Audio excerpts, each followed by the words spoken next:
पहिल्या 2 सत्रामध्ये आपण डॉक्टर सौ अपर्णा काटे यांच्याकडून गीतेच्या प्रथम अध्याय श्रवण केला.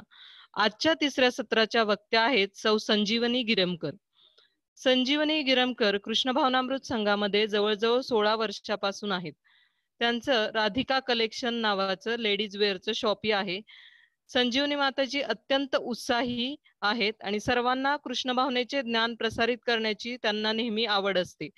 त्यांचा शास्त्रांचा अत्यंत दांडगा अभ्यास आहे आणि त्यांना वाचनाची अतिशय आवड आहे. श्रीमद भागवताचे 12 स्कंदांचा त्यांचं वाचन झालेलं आहे आणि या लॉकडाऊनच्या काळात पण त्यांनी शास्त्रांचा अभ्यास करून त्याच्या परीक्षा देऊन चांगल्या गुणांनी त्या उत्तीर्ण झालेल्या आहेत आणि मंदिरातील अनेकानेक सेवामध्ये त्या अत्यंत उत्साहाने भाग घेत असतात. मी त्यांना विनंती करते की त्यांनी भगवद्गीतेचा अध्याय 2चा सारांश आपल्याला कथन करावा. हरे कृष्णा. माझा आवाज येतोय सर्वांना? हा, येतोय माताजी. थँक्यू माधुरी भक्ती माताजी. सुरुवात करूया आपण प्रार्थनेने. ओम अज्ञानतिमिराधास्य ज्ञानाञ्जनाशलाकया चक्षुरुन्मिलितं येन तस्मै श्रीगुरवे नमः. श्रीचैतन्य मनोभीष्टं स्थापितं येन भूतले स्वयं रूपं कदा मह्यं ददाति स्वपदान्तिकम्. वन्देऽहं श्रीगुरु श्रीयुतपदकमलं श्रीगुरु वैष्णवाश्च श्रीरूपं साग्रजातं सहगण रघुनाथं नितान्तं सजीवं साद्वैतं सावधूतं परिजनसहितं कृष्णचैतन्यदेवं श्रीराधा कृष्णपदा सहगण ललिता श्री विशाखानितांश. नमो विष्णुपदाय कृष्णप्रेष्ठाय भूतले श्रीमते भक्तिवेदांत स्वामिनीति नामिने. नमस्ते सरस्वती देवे गौरवाणी प्रचारिणे निर्विशेष शून्यवादी पाश्चात्य देशतारिणे. जय श्री कृष्ण चैतन्य प्रभु नित्यानंद श्री अद्वैत गदाधर श्रीवासादि गौर भक्त वृंद. हरे कृष्णा कृष्णा कृष्णा हरे हरे हरे राम राम राम हरे हरे.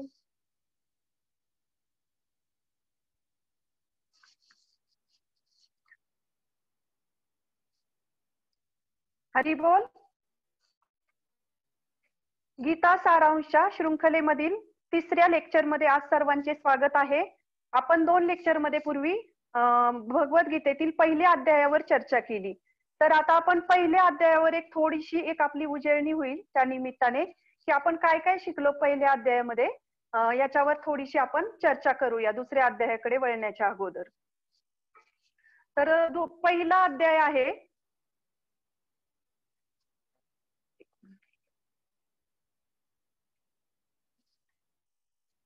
एकच मिनिट.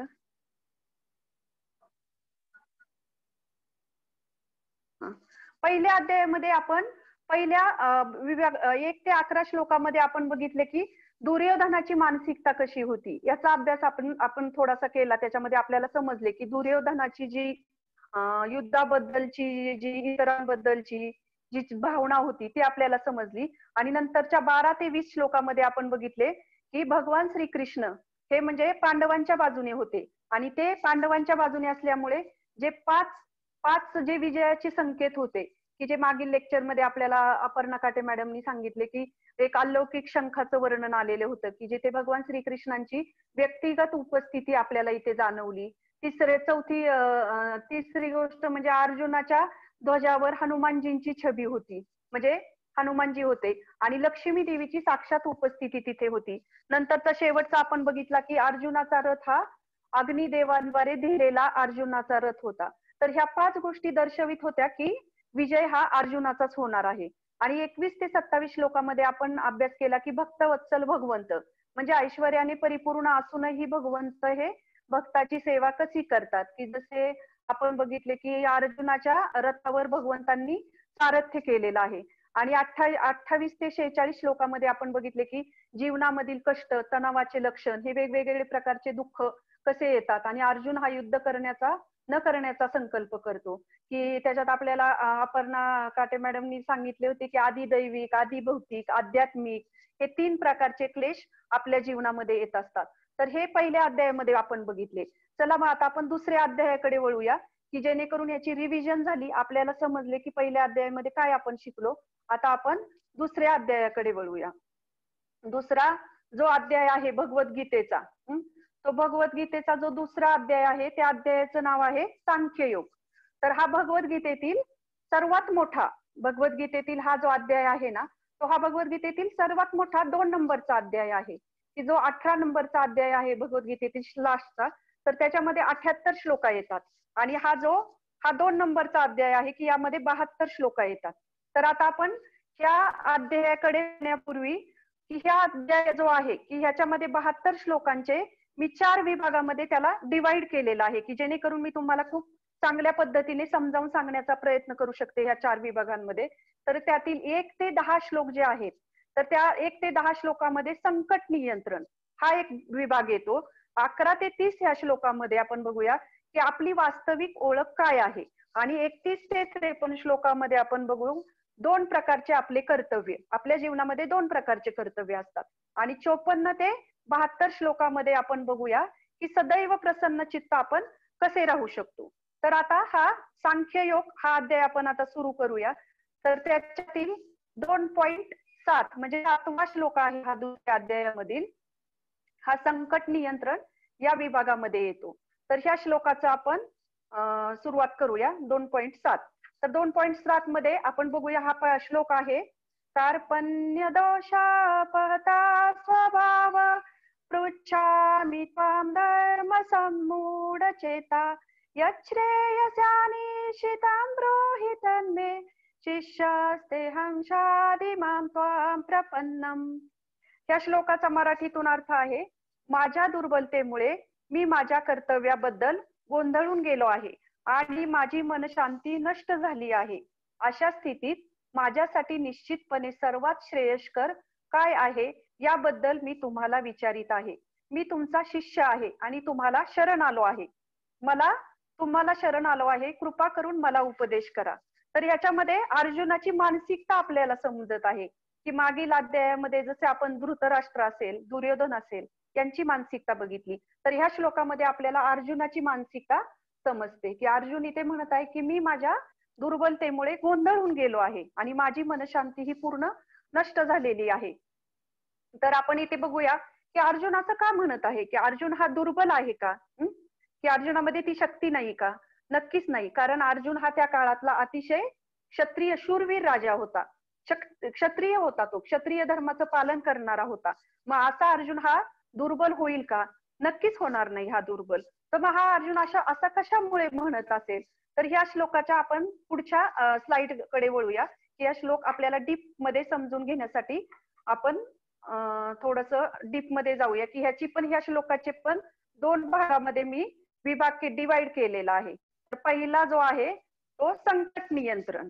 संकट नियंत्रणामध्ये हा श्लोक येतो की याच्यामध्ये आपण बघूया ह्या श्लोकामध्ये की असमंजस म्हणजे अर्जुन कन्फ्युज झालेला आहे इथे, की आपण बघतो की अर्जुन इथे कन्फ्युज झालेला आहे आणि अर्जुनाला समजत नाही की मी आता काय करू. तर याच्यामध्ये अर्जुनाच्या ह्याच्यामध्ये आपण हे करूया, बघूया की अर्जुनाला असे कशामुळे झाले आहे. की पहिला विभाग येतो ह्याच्यामध्ये कर्तव्य पालन करू की नको, की अर्जुनाला असे वाटत आहे की मी माझं युद्ध करू की नको, माझ्या कर्तव्याचं पालन मी करू की नको. आणि दुसरं अर्जुनाला वाटत आहे की योग्य काय आहे, माझ्यासाठी योग्य काय आहे हे अर्जुनाला समजत नाहीये. तर ह्याच्यामध्ये आपण बघूया की कर्तव्य पालन करू की नको हे अर्जुनाला का वाटत आहे. की याच्यामध्ये जेव्हा अर्जुनाने मागच्या अध्यायामध्ये आपण बघितले की मागील अध्यायामध्ये आपण बघितले की अर्जुनाने कशी वेगवेगळी कारणं दिली ते युद्ध न करण्यासाठी. की जसं त्याच्यामध्ये अर्जुनाच्या पहिलं एक कारण आपण बघितलं की अर्जुनाच्या हृदयामध्ये खूप दयाभाव होता इतरांप्रती. त्याला असे वाटत होते की आज करोडो लोक इथे आलेले आहेत, यांचा मृत्यू होईल. दुसरे कारण अर्जुनाला वाटत होते की हे जे सर्व लोक आले आहेत यांना, हे सगळे माझे नातेवाईक आहेत याच्यामध्ये, तर यांना मारले तर मी माझ्या जीवनाचा आनंद कसा घेऊ. किंवा मी ह्यांच्याशिवाय कसं जीवन जगू, हे अर्जुनाच्या मनामध्ये कुठेतरी हे भावना होती. तिसरी गोष्ट म्हणजे अर्जुनाला वाटत होते की एवढ्या लोकांना जर आपण मारलं तर आपल्याला पाप कर्म लागेल. त्याच्यामध्ये पण अर्जुन हा स्वतःचाच विचार करत होता की मला पाप कर्म लागेल. आणि चौथ्या ह्याच्यामध्ये आपण बघितलं की अर्जुनाला एक भीती वाटत होती की ह्या युद्धामध्ये जर वडीलधारे लोक जर मारले गेले, तर वडीलधारे लोक सगळे मारले गेले तर कुळ परंपरा नष्ट होईल आणि येणाऱ्या पिढीला मार्गदर्शन कोण करेल. की जसे आपल्या घरामध्ये पण आपण बघतो की जेव्हा वडीलधारी लोक असतात की ते आपल्याला शिकवतात कितीतरी गोष्टी, काही कुळ परंपरा असतात, संस्कृतीचं जतन कसं करायचं. तर ती अर्जुनाला एक भीती वाटत होती आणि ह्या 4 कारणांमुळे अर्जुनाला हे युद्ध नकोसे वाटत होते. तर आता आपण ह्याच्यामध्ये हे समजून घेण्यासाठी एक उदाहरण घेऊया की जसं एखाद्या मिलिटरीमध्ये एखादा मेजर आहे, तर तो सेवा बजावत आहे आणि त्याला आता युद्ध करायचं आहे. त्याच्या युद्धामध्ये तो रणांगणावर उतरलेला आहे आणि युद्धाची अगदी सिच्युएशन म्हणजे आता युद्ध कधीही स्टार्ट होऊ शकतं. आणि अशा ह्याच्यामध्ये अर्जुन म्हणत आहे, सॉरी तो मेजर जो आहे तो समोरच्या शत्रूकडे बघून म्हणत आहे की आता जर मी ह्यांना मारलं, आता ह्या सैनिकांना जर मी मारलं तर मला पाप लागेल आणि किंवा मी जर ह्याच्यामध्ये मृत्यू पावलो तर मग मी माझ्या जीवनाचा आनंद कसा घेऊ. म्हणजे असं त्या मेजरला वाटत आहे. अगदी तसंच अर्जुनाची सुद्धा आपण बघू शकतो की ही परिस्थिती इथे आहे की अर्जुनाच्या पुढे पण उभे आहेत सर्वजण, पण अर्जुनाचे हे कोण आहे, नातेवाईक आहेत की जिथे आपण बघू शकतो की द्रोणाचार्य आहेत, भीष्म आहेत, की अर्जुन हा नेहमी यांचा फेवरेट राहिलेला आहे, प्रिय आहे. आणि ज्या लोकांनी अर्जुनाला युद्ध शिकवलं आज त्यांच्याच बरोबर युद्ध करण्याची परिस्थिती अर्जुनापुढे उभी राहिलेली आहे. म्हणजे विचार करा की अर्जुनाची मनस्थिती ही कशी असेल की अर्जुनाला असे वाटते की आज ह्या लोकांबरोबरच मला युद्ध करायचं आहे आणि मी कसे युद्ध करू, की यामुळे अर्जुन हा कन्फ्युज झालेला आहे. आणि दुसरी गोष्ट म्हणजे की विजय माझ्यासाठी योग्य काय आहे हे अर्जुनाला समजत नाही की विजय की पराजय. अर्जुनाला वाटत आहे की मी जर जिंकलो ह्या युद्धामध्ये तर मी जिंकून जर माझे नातेवाईक त्या युद्धामध्ये जर जात असतील तर मला त्यांच्याशिवाय मी ह्याचा जीवनाचा ह्या राज्याचा उपभोग घेऊ शकत नाही, तर मी कसा तो उपभोग घेऊ. हा एक अर्जुनाच्या मनामध्ये एक विचार येत आहे की म्हणजे मी जिंकू की नको जिंकू, विजय की पराजय हे अर्जुनाला समजत नाहीये.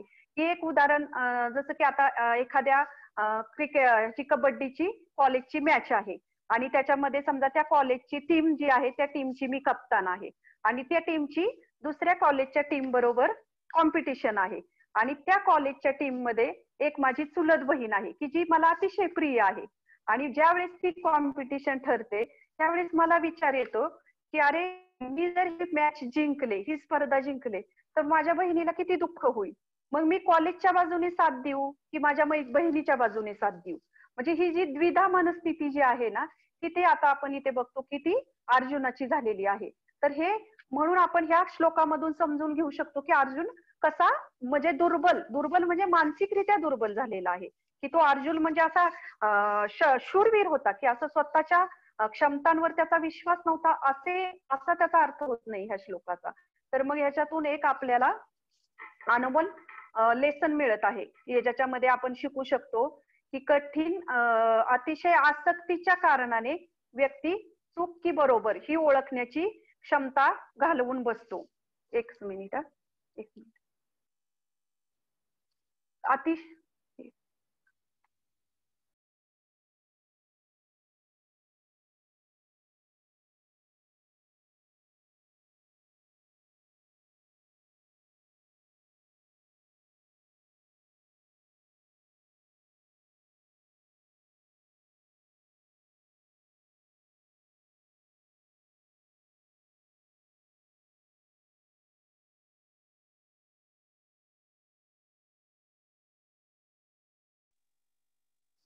याच्यामध्ये आपण बघितलं की जो अर्जुन कन्फ्युज झालेला आहे त्याच्यामध्ये आपण बघू शकतो की याच्यातून एक आपल्याला अनमोल शिकवण मिळत आहे की ज्याच्या आता बघितलं की अतिशय आसक्ती जर आपल्याला असेल एखाद्या व्यक्तीची चूक किंवा बरोबर ही ओळखण्याची आपण आपली क्षमता गमावून बसतो. की जसं एखाद्या व्यक्तीवर आपलं खूप प्रेम आहे किंवा आसक्ती अटॅचमेंट झाली आपली त्या व्यक्तीबरोबर तर त्या व्यक्तीच्या सगळ्याच गोष्टी आपल्याला आवडायला लागतात. त्या व्यक्तीबद्दल आपल्याला ऐकायला आवडतं, ती व्यक्ती जी काही कृती करते त्याच्याबद्दल आपल्याला आवडतं, त्याच्या ज्या काही हॉबीज असतात, छंद असतात ते आपल्याला आवडायला लागतात. सगळ्या गोष्टी आपण नकळतपणे त्याच्याकडे खेचलो जातो. तर ह्याच्यातून आपण बघू शकतो की ह्या सगळ्या विचारांमध्ये मग कधी कधी आपल्याला योग्य काय आणि अयोग्य काय हे बरोबर काय आहे हे ओळखण्याची जी आपली सारासार विवेक बुद्धी असती ती गमावून बसतो. की जिथे अर्जुनाने बघितले की त्याच्या जी आसक्ती जी होती त्याच्या इतरांप्रतीची, ज्याचे त्याचे जे रिलेटिव्ह आहेत त्यांच्याबद्दलची, तर त्या आसक्तीच्या कारणाने अर्जुनाला कळतच नव्हतं की आता आपल्या जीवनामध्ये आपल्यासाठी योग्य काय ठरत आहे. तर हे एक आपण खूप अनमोल लेसन ह्याच्यातून आपण घेऊ शकतो या सर्वातून. आणि ह्या दुसरी गोष्ट म्हणजे जेव्हा ह्या गोष्टींमध्ये अर्जुन खूप कन्फ्युज झाला, की त्याच्यातून बाहेर पडण्यासाठी अर्जुनाने काय केले, की अर्जुनाने घेतली भगवंतांची शरणागती. की ज्या श्लोकामध्ये शेवटच्या श्लोकाच्या वाक्यामध्ये अर्जुन म्हणत आहे की शिष्यस्तेहम शादी माम त्वाम प्रपन्नम, म्हणजे मी आता तुम्हाला शरण आलो आहे आणि तुम्ही मला उपदेश करा. गुरुच्या स्थानी भगवंतांना त्यांनी स्थान दिलेलं आहे. तर अर्जुनाला का बरे भगवंतांची शरणागती घ्यावीशी वाटली, कुठल्या कारणांमुळे घ्यावीशी वाटली, तर याच्यातून आपण बघू शकतो की अर्जुन सुरुवातीला जे होता की अर्जुन हा भ्रमित झाला होता. अर्जुनाला समजत नव्हतं की आपण कुठला निर्णय म्हणजे युद्ध करू की नाही. आणि त्याच्यातून भ्रमित झाल्यामुळे भगवंतांची त्यांनी शरणागती घेतली. आणि भगवंतांची ज्या क्षणाला त्यांनी शरणागती घेतली त्या क्षणाला नात्यामध्ये त्यांच्या काय आले, परिवर्तन आले. की अर्जुन आणि श्रीकृष्ण हे एक मित्र होते अगोदर, पण ज्या क्षणाला भगवान श्रीकृष्णांना अर्जुनाने गुरुचे स्थान दिले त्या ठिकाणी भगवान श्रीकृष्ण हे गुरुच्या स्थानी गेले आणि अर्जुन हा शिष्याच्या स्थानी आला. आणि त्याच्यातून अर्जुनाला काय मिळाले की ज्ञानाची प्राप्ती झाली. की जसे आपल्या रोजच्या जीवनामध्ये पण आपण बघतो की आपण क्रीडा क्षेत्र असू दे, कला क्षेत्र असू दे, शैक्षणिक क्षेत्र असू दे, कुठल्याही क्षेत्रामध्ये आपल्याला एका शिक्षकाची, मार्गदर्शकाची गरज असते. जोपर्यंत आपल्याला असा मार्गदर्शक किंवा शिक्षक आपल्या जीवनामध्ये लाभत नाही तोपर्यंत आपल्याला कुठल्याही ज्ञानाची प्राप्ती होत नाही. तसेच अर्जुनाच्या जीवनामध्ये सुद्धा आता ही परिस्थिती निर्माण झाली होती की अर्जुनाला समजत नव्हते की आता मी काय करू. एका मार्गदर्शक, शिक्षक आणि एका गुरुची आवश्यकता अर्जुनाला होती. तर मग जेव्हा अर्जुनाने भगवंतांना गुरु म्हणून स्वीकारलं त्यावेळेस त्याला ज्ञानाची प्राप्ती झाली. मग याच्यातून आपण एक आपल्या जीवनामध्ये एक अनमोल लेसन घेऊ शकतो, एक शिकवण घेऊ शकतो की कधी कधी कठीण निर्णय घेण्याच्या परिस्थितीमध्ये, म्हणजे जेव्हा आपल्या जीवनामध्ये काही कठीण परिस्थिती निर्माण होते तेव्हा आपण योग्य अशा अधिकारी व्यक्तीची शरण घेतली पाहिजे, जशी अर्जुनाने भगवान श्रीकृष्णांची घेतली. तर आता आपल्याला प्रश्न पडेल की अर्जुनाने भगवंतांची घेतली, अर्जुनाच्या पुढे कोण होतं, भगवंत होते अर्जुनाच्या पुढे, म्हणून त्याने अर्जुनाने भगवंतांची शरणागती घेतली. पण आपल्या पुढे काय थोडेच आपल्या पुढे भगवान श्रीकृष्ण आहेत, आपल्या पुढे नाही आहेत भगवान श्रीकृष्ण. मग आपण कोणाची शरण घ्यायची. तर ही जी भगवद्गीता आहे ही जशी आहे तशी, ही भगवद्गीता म्हणजे भगवान श्रीकृष्णांची वाणी आहे. आणि भगवान श्रीकृष्णांची वाणी आणि भगवंत यामध्ये कुठलाही फरक नाहीये. जेव्हा ही वाणी आपण आपल्या जीवनामध्ये स्वीकारतो, हे शब्द आपल्या जीवनामध्ये आपण स्वीकारतो, तेव्हा ती भगवंतांच्या आज्ञाच आपल्या जीवनामध्ये आपण ऍक्सेप्ट करत असतो. तर ह्याच्यातून आपण बघू शकतो की जेव्हा आपल्या जीवनामध्ये सुद्धा आपल्याला सुद्धा असे कधी काही प्रसंग आले आपल्या जीवनामध्ये किंवा काही कठीण परिस्थिती निर्माण झाली किंवा कधी आपल्याला जर वाटले की आपण भगवद्गीता कशी शिकावी, तर ही जी भगवद्गीता आहे, ज्या व्यक्तींनी त्यांच्या जीवनामध्ये ती भगवद्गीता पालन करत आहेत, त्यांच्या जीवनामध्ये ती रोज वाचन करत आहेत, अध्ययन करत आहेत आणि त्या भगवद्गीतेनुसार ते त्यांचं जीवन व्यतीत करत आहेत, तर अशा व्यक्तीकडे आपण गेलं पाहिजे. की जसे त्या श्लोकामध्ये आपण बघतोय की अर्जुन नम्रपणे भगवंतांना शरण गेला आहे, अगदी तसंच आपण सुद्धा नम्रतेने भगवान ज्या व्यक्ती अशा जाणतात भगवद्गीता या व्यक्तींना आपण शरण गेलं पाहिजे आणि त्यांना प्रामाणिकपणे सांगितलं पाहिजे की आम्हालाही या ज्ञानाची गरज आहे. त्यामुळे हे एक आयुष्यामध्ये आपण लक्षात ठेवले पाहिजे की कुठल्याही परिस्थितीमध्ये असेल, भले ती कुठलीही परिस्थिती असेल, जेव्हा काही कठीण परिस्थिती आपल्या जीवनामध्ये येते तेव्हा आपण योग्य व्यक्तीकडे गेले पाहिजे, त्याचे मार्गदर्शन घेतले पाहिजे. आता आपण बघितलं की अर्जुनाने भगवंतांचं मार्गदर्शन घेतलं. मग आपण भगवान म्हणजे कोण हो, भगवंत म्हणजे कोण. आपण बघतो की आपल्या भारत देशामध्ये हजारो देवी देवता आहेत, वेगवेगळ्या गोष्टी आहेत की प्रत्येक जण म्हणतो भगवान आहे, हा भगवान आहे, तो भगवान आहे. आणि जेव्हा मी तुम्हाला भगवान म्हणते, तुम्हाला मी म्हणते की हे भगवान आहेत, तुम्ही ऐकताय की भगवान हा शब्द आहे. आणि भगवद्गीतेमध्येही आपण ऐकतो की श्री भगवान उवाच, तिथे असं श्री कृष्ण उवाच असं म्हटलेलं नाही, की तिथे म्हटलं जाते की श्री भगवान उवाच असे म्हणतात. मग कुठल्या भगवंतांची आपण विचार करत आहोत किंवा कुठल्या भगवंतांना भगवान म्हणत आहोत. तर ही आपण भगवान म्हणजे काय किंवा भगवंत म्हणजे काय याची कन्सेप्ट काय आहे किंवा व्याख्या काय आहे शास्त्रानुसार आपण समजून घेण्याचा थोडासा प्रयत्न करूया. की जसं पहिले चार भगवंतांची कन्सेप्ट म्हणजे ह्या चार गोष्टी भगवंतांमध्ये येतात. की याच्यामध्ये बघितलं आपण की सर्व कारणांचे परम कारण. दुसरी गोष्ट म्हणजे ते परम स्वामी आहेत, परम नियंता आहेत आणि ते परम भोक्ता आहे. की जसं पहिलं जे आहे की सर्व कारणांचे परम कारण. परम कारण म्हणजे कोण? स्रोत, जो मूळ स्रोत आहे, निर्मिती, की जिथून निर्मिती होते. की जसे क्रिएशन होतं, कुठली तरी एक मूळ व्यक्ती असते की तिथून ती निर्मिती होते. की जसे माझा स्रोत आहेत माझे आई वडील, त्यांचा स्रोत आहेत त्यांचे आई वडील आणि त्यांचा स्रोत आहेत त्यांचे आई वडील. फायनली हे कुठल्या तरी एका व्यक्तीपाशी जाऊन ही थांबती क्रिया. म्हणजे हे म्हणजे फायनल जे शेवटचे व्यक्ती आहेत ते म्हणजे भगवान श्रीकृष्ण. त्यांच्यापासून सर्व निर्मिती येते. ते सर्व कारणांचे कारण आहेत, सर्व गोष्टींचे स्रोत आहेत. म्हणून भगवंत हे जे आहेत ना ते परम कारणांचे भगवंत परम कारण आहेत. दुसरे म्हणजे परम स्वामी आहेत. आता क्रिएशनच भगवंतांनी केलं. तर स्वामी कोण झाले? भगवंत झाले साकलेर स्वामी. स्वामी म्हणजे कोण? प्रोप्रायटर, ओनर, मालक त्याचे.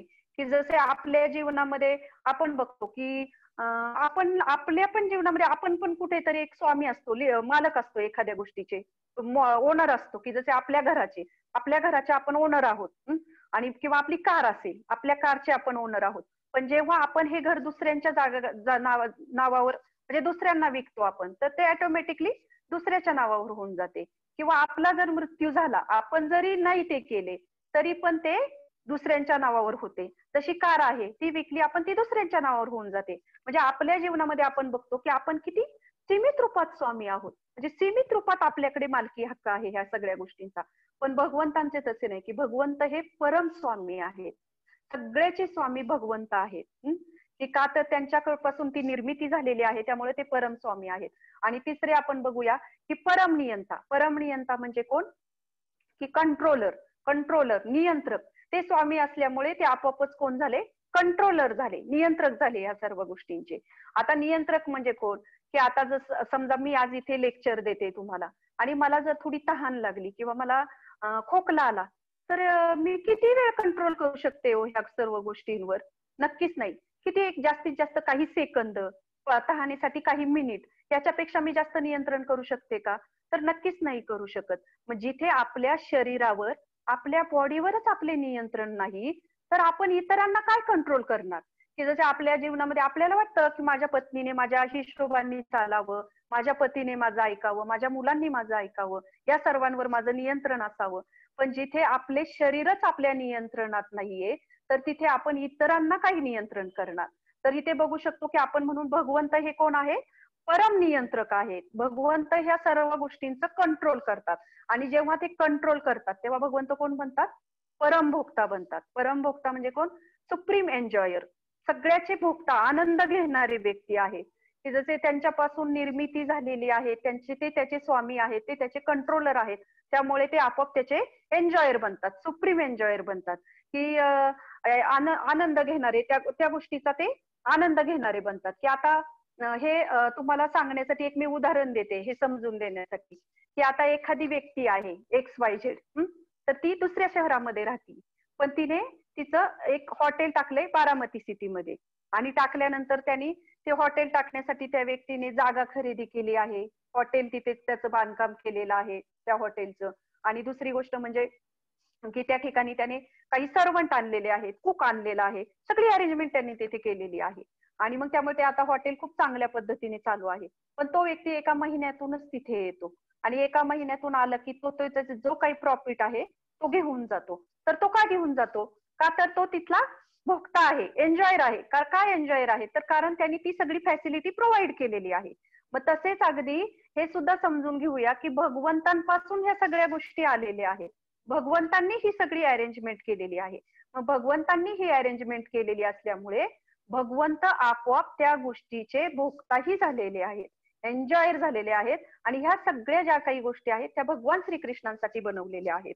तर ह्याच्यातून हे जी आपण बघितले की सर्व शक्तिमान भगवंत ही जी कन्सेप्ट आहे, ही जी व्याख्या आहे, जेव्हा आपल्याला जर कुणी म्हणत असेल की हे व्यक्ती भगवान आहेत, कुणी अजून भगवान आहे, तर तेव्हा आपण नक्कीच ही जी कन्सेप्ट आहे त्यांनी क्रॉस चेक केले पाहिजे की ही व्यक्ती खरोखर ह्या व्यक्तीमध्ये किंवा ह्या काही ज्या काही गोष्टी असतात त्याच्यामध्ये ह्या क्वालिटीज आहेत का? तर हे आपण शास्त्रानुसार आपण चेक केलं पाहिजे आणि तेव्हाच आपण भगवंत म्हणून त्याला स्वीकारलं पाहिजे. मग ह्या ज्या भगवंत हे फक्त क्वालिटीज फक्त भगवान श्रीकृष्णांमध्ये येतात. तर दुसरी गोष्ट म्हणजे आता हे झाले भगवंत. भगवंतांचे ऐकले. तर आता एक हे करूया की भगवंतांची व्याख्या काय आहे. की आपण बघतो की भगवंताची व्याख्या आपण बघितली, पण भगवंतांमध्ये अजून काय गुण आहेत की त्यांना आपण भगवंत म्हणतो. की पराशर मुनींनी ही खूप सुंदर व्याख्या भगवान श्रीकृष्णांची दिलेली आहे की भगवंतांमध्ये 6 ऐश्वर्य आहेत. भगवंतांना षड ऐश्वर्य पूर्ण असे म्हटले जाते. की भगवंतांच्या मध्ये हे सौंदर्य, यश, ज्ञान, वीर्य, धन आणि वैराग्य ह्या 6 गोष्टी भगवंतांकडे आहेत, म्हणून त्यांना षड ऐश्वर्य पूर्ण म्हणतात. की जसे पहिलं जे आहे की सौंदर्य. भगवंत हे परम सौंदर्यशाली आहेत. तुम्ही बघा ना की भगवान श्रीकृष्ण कोणाला आकर्षित करत नाही. की भगवंतांचं जसं आपण आपले जे एज असतं की आता समजा 25 आहे, 30 आहे, 35 आहे, 40 आहे, हळूहळू हळूहळू आपलं एज जसं वाढत जातं तसं तसं आपण वृद्धत्वाकडे मार्गक्रमण करत असतो. आणि त्याचे सगळे इफेक्ट आपल्या शरीरावर, आपल्या स्किनवर, आपल्या केसांवर हळूहळू दिसत असतात. आपण जो म्हणतो की काळाचा महिमा, तसं भगवंत जे आहेत भगवान श्रीकृष्ण यांचं एज हे 16 वर्षाच्या पुढे वाढतच नाही. भगवंत हे नेहमी 16 वर्षाचेच राहतात. म्हणून भगवंत हे अतिशय सौंदर्यशाली आहेत. आणि भगवंतांना दुसरं एक नाव काय आहे की मदन मोहन. मदन मोहन म्हणजे कोण? ते मदनालाही आकर्षित करतात, म्हणून ते आहेत मदन मोहन. मदन म्हणजे कोण? की कामदेव. की पूर्ण जग ह्या कामदेवाच्या इशाऱ्यावर नाचत आहे आता. आणि अशा कामदेवाला भगवंत आकर्षित करतात, अशा मदनाला भगवंत आकर्षित करतात, म्हणून त्यांचं नाव आहे एक मदन मोहन. हे झालं सौंदर्य. तर भगवंत, दुसऱ्या भगवंतांचं ऐश्वर्य आहे यश. भगवंत हे सक्सेसफुल पर्सनॅलिटी आहे. भगवंतांना सगळीकडे ओळखलं जातं. असं कुठलेही स्थान नाही की जिथे भगवंतांना ओळखलं जात नाही. एखादी नास्तिक व्यक्ती असेल ती त्याला भगवंतांना मानत नसेल, पण त्याला माहित आहे की भगवंत आहेत, म्हणून हे भगवंतांचं यश जे आहे ते पूर्ण सगळीकडे भगवंत प्रसिद्ध आहे. तिसरी गोष्ट म्हणजे आपण बघूया की भगवंत म्हणजे कोण आहे. भगवंतांमध्ये काय आहे? ज्ञान. भगवंतांमध्ये ज्ञान आहे. ज्ञान म्हणजे कसे की आता ही भगवद्गीता जी आहे, भगवंतांनी अर्जुनाला काही सांगण्यासाठी तयारी करावी लागली का? नक्कीच नाही. भगवंतांनी ही 45 मिनिटात गीता सांगितली भगवंतांनी अर्जुनाला. अर्जुनाने प्रश्न विचारले, भगवंत गीता सांगत गेले. त्या प्रश्नांची उत्तर भगवंत सांगत गेले. जसे की आता मी गीता सांगते, मी आज इथे लेक्चर द्यायला बसले तुम्हाला, तर मी त्याची तयारी केलेली आहे. मला माहिती आहे की मी जर तयारी नाही केली तर मी काहीतरी गडबड करेन. मग माझी गडबड झाली, मी तुम्हाला व्यवस्थित समजावून सांगू शकणार नाही. मला त्याचा अभ्यास करावा लागला आहे. पण भगवंतांना असली कुठली तयारी करावी लागत नाही. भगवंत हे परमज्ञानी आहेत. भगवंतांचं हे ऐश्वर्य आहे की जे भगवंतांनी गीता 45 मिनिटांमध्ये भगवंतांनी अर्जुनाला सांगितली. ती हजारो वर्षापासून त्या गीतेचा अभ्यास करतायत लोक, तरी ती समजत नाही ही भगवद्गीता. म्हणजे भगवंत कोण आहेत? हे ज्ञानी आहेत. दुसरं ऐश्वर्य भगवंतांचं आहे की भगवंतांमध्ये काय आहे की वीर्य. वीर्य म्हणजे काय? स्ट्रेंथ, ताकद, एनर्जी जी भगवंतांमध्ये आहे. की जसं आपण बघतो की भगवान श्रीकृष्णांनी वयाच्या 7व्या वर्षी डाव्या हाताच्या करंगळीवर गोवर्धन पर्वत उचलून घेतला. गोवर्धन पर्वत उचलून घेतला, तो पण किती? 7 रात्र 7 दिवस सातत्याने. की भगवंतांची ही स्ट्रेंथ आहे, ताकद आहे ही भगवंतांची. श्रीमद भागवतम मध्ये खूप सुंदर वर्णन आलेलं आहे की जसं एखादं लहान मूल जे असतं ते एखादं मशरूम कसं असतं, ते मशरूम सहज उचलून घेतं हातामध्ये, तसं भगवान श्रीकृष्णांनी हा गोवर्धन पर्वत, ज्याचा किलोमीटर म्हणजे जो आहे तो 24 किलोमीटरचा आहे, असा गोवर्धन पर्वत अर्जुनाने 7 दिवस भगवान श्रीकृष्णांनी 7 दिवस 7 रात्र उचलून धरला. म्हणजे हे झाले भगवंतांची स्ट्रेंथ, ताकद. आणि दुसरी गोष्ट म्हणजे भगवंतांकडे काय आहे? 5वी धन, ऐश्वर्य. भगवंत हे परमधनी आहेत, ऐश्वर्यशाली आहेत. ब्रह्मसंहितेमध्ये ब्रह्मसंहितेमध्ये ब्रह्मदेव जे आहेत ते भगवंतांची स्तुती करतायत आणि ते म्हणतायत की हजारो लक्ष्मी, 1000 and 1000 अशा लक्ष्मी कोण आहेत? ज्या वैकुंठामध्ये भगवान श्रीकृष्णांची सेवा करत आहेत. त्या जगामध्ये आपण बघतो की आपल्याला एका लक्ष्मीच्या मागे पूर्ण जग पळत आहे, पण इथे आपण वर्णन केले स्वतः ब्रह्मदेवांनी की हजारो लक्ष्मी भगवान श्रीकृष्णांची वैकुंठामध्ये सेवा करत आहेत. तर हे असं भगवंतांचं धन. आणि 6वी गोष्ट म्हणजे भगवंतांमध्ये वैराग्य आहे. वैराग्य कुठलीही आसक्ती नाही भगवंतांमध्ये. ही जी वैराग्य आहे, की जे एवढ्या सगळ्या क्वालिटीज भगवंतांना त्या पण परिपूर्ण रीतीने आहेत, पण तरीही भगवंतांना याचा कुठला गर्व नाही. की जसे अर्जुनाचे ते एका क्षणात सारथी बनले भगवंत, की त्यांना असे वाटले नाही की मी तर एवढा सगळ्या गोष्टींचा स्वामी, कंट्रोलर, नियंत्रक, भोगता सगळं आहे, मग मी कसं सारथीचं काम करू. पण भगवंत इथे बघत नाहीत. भगवंत त्यांच्या भक्तासाठी सारथ्याची सुद्धा सेवा करतात. की जसं आता 18वा जो अध्याय आहे गीतेचा सर्वात शेवटचा, तर त्यातील 63वा श्लोक येतो बघा ह्याच्यामध्ये. इथे भगवंत अर्जुनाला म्हणत आहेत, इति ते ज्ञानमाख्यातां गुह्यात गुह्यतरं मया विमृत शैत तदैशेषण यथेच्छसि तथा कुरु. म्हणजे भगवंत इथे म्हणत आहे की मी तुला अत्याधिक गुह्य ज्ञान सांगितले आहे, याचा तू विचार कर, याचा तू पूर्ण विचार कर आणि तुझ्या इच्छेस जे येईल ते कर. भगवंतांनी एवढी गीता सांगितली आहे, एवढं ज्ञान दिलं आहे, पण भगवंत ते अर्जुनावर लादत नाही. भगवंत म्हणतायत तुझ्या इच्छेस येईल ते तू कर. भगवंतांचं हे वैराग्य आहे की आपण जर कुणाला एखादा सल्ला दिला, कुणी आपल्याला विचारलं की तुम्ही याच्यावर आम्हाला मार्गदर्शन करता का, की आपण किती उत्साहाने तो सल्ला देतो. आपल्याला कुठेतरी वाटतं की मी किती हुशार आहे. आणि जर त्या सल्ला दिला आणि सल्ला दिल्यानंतर आपल्याला वाटते की यांनी माझा सल्ला ऍक्सेप्ट केला पाहिजे, आपल्याला वाटते मीच दिलाय, मी सांगितलंय, अरे माझं ऐकलं पाहिजे त्यांनी. म्हणजे आपल्यामध्ये ह्या गोष्टी येतात. पण भगवंत इथे बघा, भगवंतांची काय नम्रता आहे. भगवंत म्हणतायत की हे तू चिंतन कर, मनन कर आणि तुझ्या इच्छेस जे येईल ते कर. भगवंत लादत नाहीत भगवान श्रीकृष्ण अर्जुनावर. तर हे भगवंत म्हणजे आहे सर्व षड ऐश्वर्य पूर्ण. मग हे जे षड ऐश्वर्य जे आहेत भगवान श्रीकृष्णांमध्ये, जेव्हा याच्यातून आपण एक अनमोल शिकवण घेऊ शकतो की जेव्हा आपल्यामध्ये जर ह्यातील एक कण असेल, थोडं सौंदर्य असेल किंवा थोडंसं ज्ञान असेल, की थोडंसं आपल्यामध्ये एखादी शक्ती असेल, याच्यातून कुठलाही एक अंश असेल, तर हा भगवंतांनी त्यांच्या ऐश्वर्यामधील आपल्याला तो एक एक कण मात्र आपल्या बरोबर आपल्याला तो वाटलेला आहे. म्हणून आपण एक जीवनामध्ये लक्षात ठेवले पाहिजे की ह्या गोष्टी जर आपल्याकडे थोड्या प्रमाणात एखादी गोष्ट कमी जास्त असेल किंवा ते असेल, तर आपण त्याचा गर्व नाही केला पाहिजे. आपण नेहमी त्याची जाणीव ठेवली पाहिजे की हे भगवान श्रीकृष्णांपासून आपल्याकडे आलेलं आहे. तर हे ह्याच्यातून एक अनमोल लेसन घेऊ शकतो. आता आपण पुढील श्लोकाकडे वळूया. की पुढचा श्लोक जो आहे तो 13वा श्लोक आहे. त्याच्यामध्ये आपण आता पहिली संकट नियंत्रण हा भाग बघितला. आता आपण दुसरा विभाग चालू करत आहे. 11 ते 30 श्लोक ह्याच्यामध्ये येतात की आपली वास्तविक ओळख. वास्तविक ओळख म्हणजे आपण कोण आहोत, की ह्याच्यामध्ये आपण बघूया की हा जो श्लोक आहे तो वाचूया. तुमच्याकडे गीता असेल तर तुम्हीही वाचू शकता माझ्या बरोबर. देहिनोऽस्मिन् यथा देहे कौमारं यौवनं जरा तथा देहांतर प्राप्तिर्धी रस्तत्र मुह्यती. ज्याप्रमाणे देहधारी आत्मा अविरतपणे या देहात बालपणापासून तारुण्यात, तारुण्यातून म्हातारपणात जात असतो, त्याचप्रमाणे मृत्यूनंतर जीवात्मा दुसऱ्या देहामध्ये प्रवेश करतो. अशा स्थित्यंतरामुळे धीर मनुष्य गोंधळून जात नाही.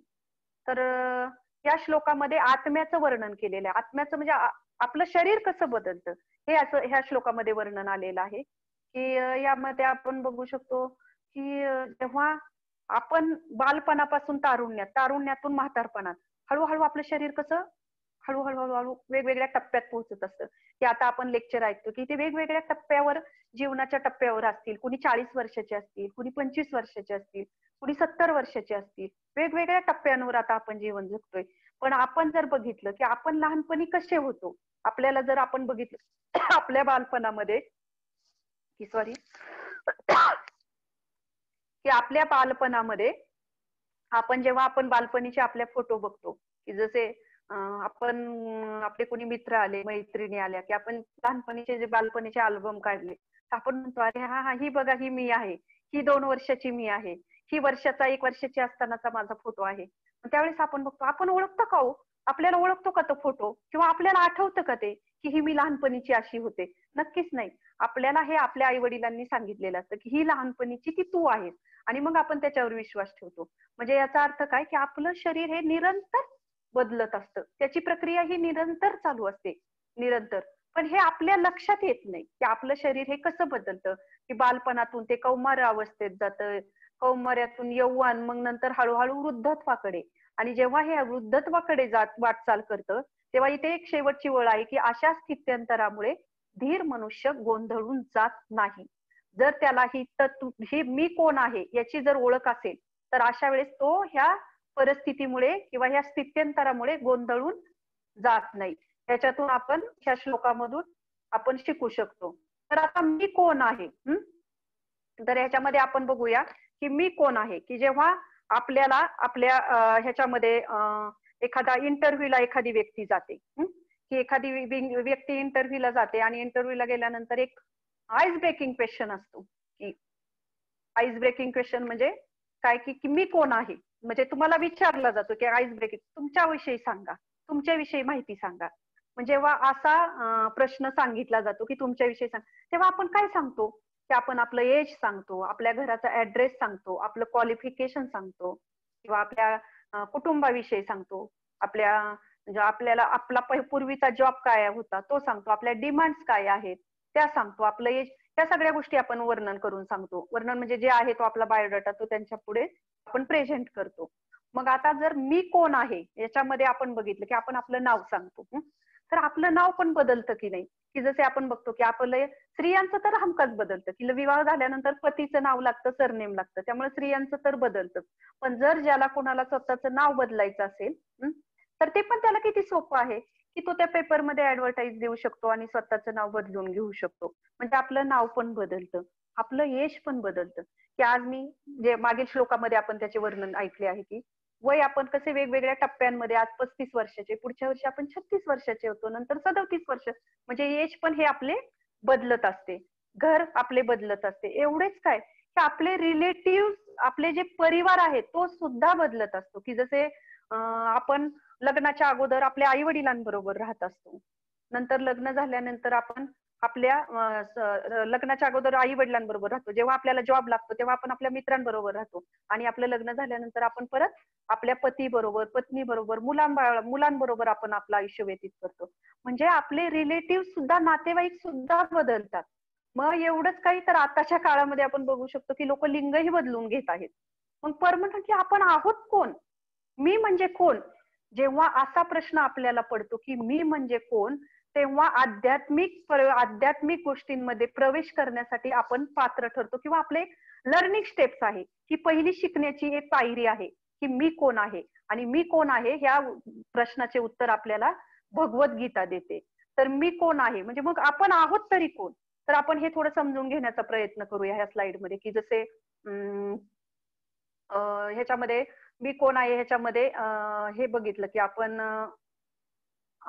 की स्थूल शरीर, म्हणजे एखादी व्यक्ती जेव्हा आपण बघतो की एखादी व्यक्ती आहे की त्या व्यक्तीच्या मध्ये काय काय कुठल्या कुठल्या गोष्टी आहेत की ज्याच्यामध्ये स्थूल शरीर म्हणजे आपले स्थूल शरीर हे पंचधातूंपासून बनलेले असते.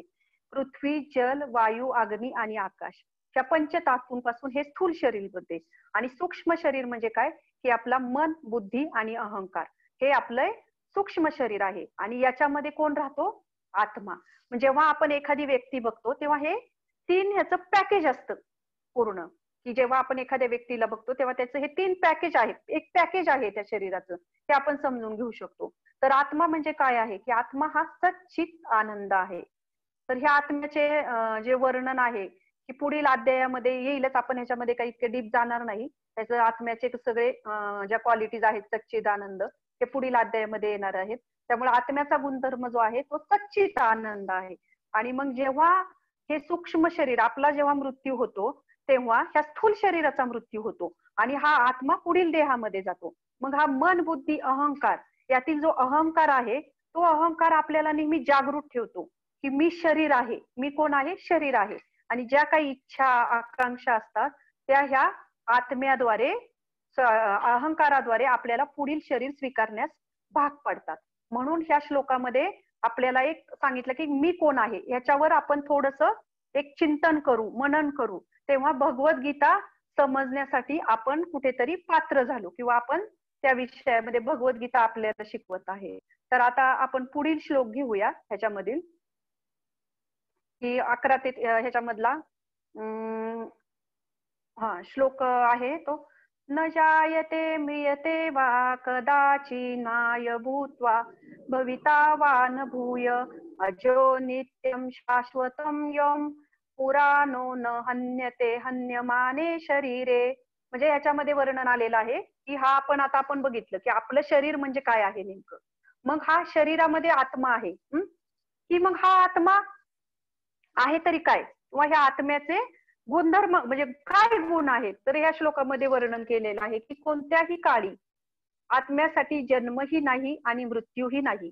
त्याचा जन्म झाला होता असेही नाही, त्याचा जन्म होता असेही नाही, आणि त्याचा जन्म होणार आहे असेही नाही, तो असेही नाही. तरी त्याचा तो अजन्मा सनातन आणि नित्य अस्तित्वात आहे, त्याचा नाश होत नाही. तर हे जे सांगितले की आत्म्याचं, हे सांगितलेले की आत्मा कसा आहे आपल्या शरीरामध्ये, हे आपण कसं ओळखले पाहिजे, आत्म्याचा प्रूफ काय. की आता एखादी व्यक्ती म्हणू शकते ना की आत्मा आम्हाला दिसत नाही, मग आम्ही कसा विश्वास ठेवणार.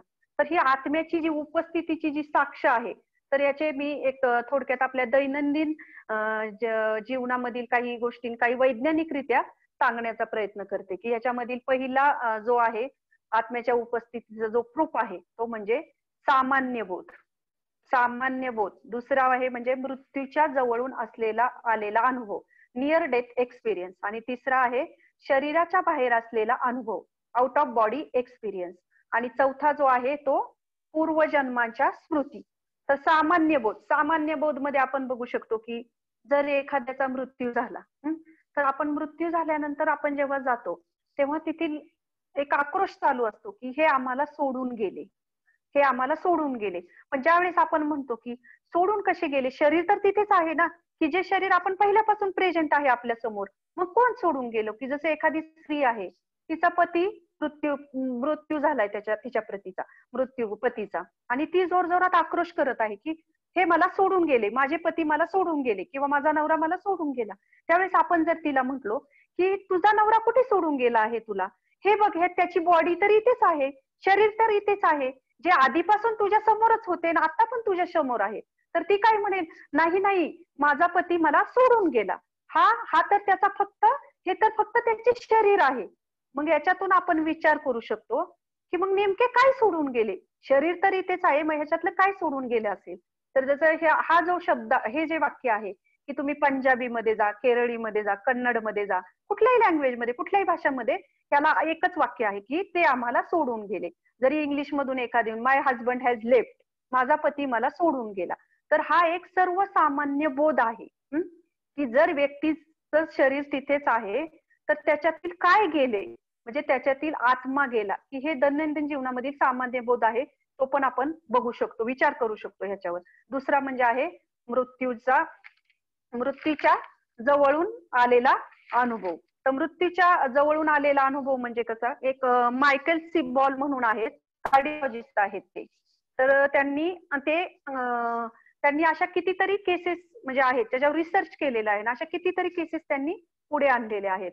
की याच्यामध्ये आपण बघू शकतो की मृत्यू जेव्हा एखादं पेशंट आहे की ते कोमामध्ये आहे पूर्ण, आणि त्याचं ऑपरेशन सर्जरी चालू आहे, आणि सर्जरी चालू झाल्यानंतर ते पेशंट चांगले व्यवस्थित झाल्यानंतर तेच त्याचे अनुभव सांगत आहे की मी माझ्या शरीराच्या बाहेर येऊन माझ्या शरीराला, स्वतःच्या शरीराला बघितले, मी अगदी त्या हॉस्पिटल आहे त्या रूम बघितल्या, त्या रूम मध्ये काय काय आहे, कुठे कुठे काय काय आहे, त्या गोष्टी सगळ्या मी ती व्यक्ती सांगत आहे. तर याच्यातून आपण विचार करू शकतो की हे जर आपण आपलं स्वतःचं शरीर जर बघत आहोत तर मग आपण कोण आहोत. मग असे कितीतरी रिसर्च म्हणजे यांनी संशोधन केलेलं आहे, आणि यांनी याच्यातली कितीतरी केसेस अशा पुढे आणलेल्या आहेत. तर दुसरं म्हणजे शरीराच्या बाहेर असलेला अनुभव, की कधी कधी ह्याच्यामध्ये एखादं पेशंट जे असतं तर ते बाहेर पडतं, त्याच्यातील ती व्यक्ती व्यवस्थित झाल्यानंतर त्याचा अनुभव सांगते की मी जेव्हा बघितलं की माझी सर्जरी चालू होती, कुठले कुठले गोष्टी माझ्या सर्जरीसाठी वापरल्या ते सांगितल्या, किंवा तुम्ही काय बोलत होता ते सांगितले. वरती टेरेसवर जाऊन तो फिरून आला तो व्यक्ती, आणि तो सांगतोय की तिथे अशी पाण्याची टाकी आहे, तिथे हे आहे, तिथे ते आहे. त्या सर्वांचं वर्णन ती व्यक्ती करत आहे. म्हणजे ह्याला म्हणतात आउट ऑफ बॉडी एक्सपिरियन्स. की हा आउट ऑफ बॉडी जो एक्सपिरियन्स आहे, की याच्यामध्ये यान डिवॉन्सॉन म्हणून एक आहेत सायंटिस्ट, त्यांनी याच्यावर भरपूर संशोधन केलेलं आहे आणि ह्याच्यामधील भरपूर केसेस त्यांनी पण त्याच्यावर करून अभ्यास केलेला आहे आणि त्याच्यातील भरपूर केसेस त्यांनी पुढे आणलेले आहेत. आणि दुसरं म्हणजे पूर्वजन्मांच्या स्मृती, की हे आपण पण बघितलेलं आहे नेहमी, कितीक वेळा आपण पण ऐकलेलं आहे त्या गोष्टी, की जेव्हा एखादी व्यक्ती असते कुठल्या तरी दुसऱ्या देशात जन्म घेते किंवा एखाद्या शहरामध्ये जन्म घेते. हरी बोल. माझा आवाज ब्रेक होतोय का? नाही, व्यवस्थित येतोय. हा, मला मेसेज आला म्हणून म्हटलं. मला सांगा बरं का तसं मेसेज मध्ये, चॅट मध्ये. ओके. तर पूर्वजन्मीच्या स्मृतीमध्ये किती व्यक्ती तिथे जाऊन सांगते की नाही नाही मला इथे माझा पूर्वी जन्म झालेला होता, त्या व्यक्तीचं नाव सांगते, त्या पूर्वीच्या तिथे कोण कोण राहत होतं ते घर सांगते, सगळ्याच इत्थंभूत वर्णन करते. तर डॉक्टर सत्वंत पसरीच्या म्हणून आहेत, तर यांनी ह्या डॉक्टर सत्वंत पसरीच्या यांनी यावर भरपूर संशोधन केलेलं आहे. तर आपण ह्या केसेसमध्ये डीप मध्ये वेळेअभावी जाऊ शकत नाही, परंतु तुम्हाला जर याच्यामध्ये उत्सुकता असेल किंवा तुम्हाला ह्याच्यातील सखोल माहिती असेल तर तुम्ही गुगलवर जाऊन सर्च करू शकता की near death experience, out of body experience किंवा डॉक्टर सत्वंत पसरीच्या. तर ह्याच्यामध्ये तुम्हाला कितीतरी गोष्टी तुम्हाला त्याच्यामध्ये त्यातले अनुभव मिळतील. तर ह्याच्यातून आपण एक शिकवण घेऊ शकतो, याच्यातून टीचिंग काय घेऊ शकतो आपण आपल्या जीवनामध्ये, की आपण आपल्या शरीराला हानी पोहोचून किंवा विनाश करून दुःखातून मुक्त होऊ शकत नाही. की जसे कधी कधी वाटते एखाद्याला, आता हे ज्या आत्महत्या, सुसाईड करणे हे जे प्रकार होतात, एक त्रासलेलंच असतो ना, कुणीतरी ती व्यक्ती सहज आपला जीवनाचा त्याग करत नाही. जेव्हा जीवनाचा त्याग करते तेव्हा नक्कीच त्याच्या आयुष्यामध्ये तसे दुःख आलेले असतात. तरी ते तर आपल्याला तर मग ह्या जी आत्म्याची उपस्थिती, जे प्रूफ आहे त्याच्यातून आपण बघू शकतो की जेव्हा आपण सुद्धा आपल्या शरीराला जर असे काही हानी पोहोचून किंवा विनाश करून आपण आपल्या दुःखातून मुक्त होऊ शकत नाही, कारण आत्मा आपल्याला परत दुसऱ्या देहामध्ये घेऊन जातो आणि जे काही दुःख आहेत ते आपल्याला पुढील जन्मामध्ये भोगावे लागतात. तर हे आपण आपल्या जीवनामध्ये खूप छान पद्धतीने शिकू शकतो. दुसरा, आता आपण दुसऱ्या श्लोकाकडे वळूया. 40वा श्लोक आहे, सॉरी 47वा श्लोक. पुढच्या स्लाइड कडे जाऊया आपण. 47 श्लोक, एक मिनिट. 47वा श्लोक जो आहे हा खूप सुंदर श्लोक आहे. ह्याच्यामध्ये वर्णन केलेलं आहे भगवंतांनी की आपल्याला एक मिनिट.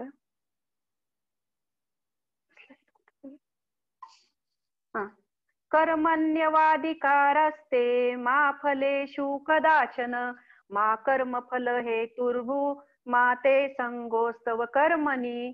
की याच्यामध्ये भगवंत म्हणत आहे की तुझे नियत कर्म करण्याचा तुला अधिकार आहे, परंतु कर्मफलांवर तुझा अधिकार नाही. तुझ्या कर्मफलास तू कारणीभूत आहे असे कधीही समजू नकोस. तसेच तुझे कर्तव्य करण्यामध्येही तू आसक्त राहू नकोस. तर ह्या श्लोकामध्ये आपल्याला जे वर्णन आलेले आहे, तर ह्याच्यामध्ये भगवंतांनी आपल्याला 2 कर्तव्य सांगितलेले आहेत त्या श्लोकामध्ये, की आपल्या जीवनामध्ये 2 कर्तव्य आहेत. हे भगवंत अर्जुनाला सांगत आहेत, पण अर्जुनाबरोबर ते आपल्यालाही शिकवत आहेत की ह्या 47व्या श्लोकामध्ये हे 2 कर्तव्य म्हणजे काय, की हे आपण शिकूया. 2 कर्तव्य म्हणजे स्वरूप धर्म आणि स्वधर्म. स्वरूप धर्म म्हणजे काय, की स्वरूप धर्म म्हणजे आपल्या शरीराचे, स्वधर्म म्हणजे आपल्या शरीराप्रती असणारे आपले कर्तव्य, आणि स्वरूप धर्म म्हणजे काय, तर आपल्या आत्म्याप्रती असणारे आपले कर्तव्य.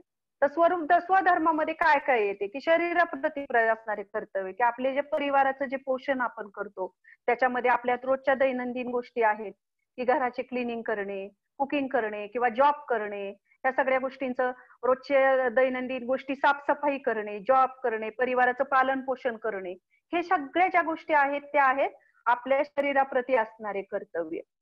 आणि स्वरूप धर्म म्हणजे काय, की आत्म्याप्रती असणारे कर्तव्य, की त्याच्यामध्ये भगवान श्रीकृष्णांच्या नामाचा जप करणे, भगवद्गीतेचे पठण करणे, भगवद्गीतांच्या श्लोकांचं पाठांतर असेल, किंवा ह्या ज्या सगळ्या गोष्टी आहेत त्या आत्म्याप्रती असणारे कर्तव्य आहे. तर आपण याच्यामध्ये बघू शकतो की आपण जेव्हा स्वधर्माचं पालन करतो, भगवंतांनी आपल्याला 24 तास दिलेले आहेत आणि आपण आपल्या स्वधर्माचं पालन करतो, तर त्याच्यामध्ये आपण किती वेळ आपल्या शरीरासाठी देतो? म्हणजे आपण दिवसाचा किती वेळ आपल्या शरीरासाठी देतो आणि स्वरूप धर्माचं जे पालन आहे, म्हणजे जे आत्म्याप्रती आपलं जे कर्तव्य आहे, त्या आत्म्याप्रती आपण किती वेळ देतो?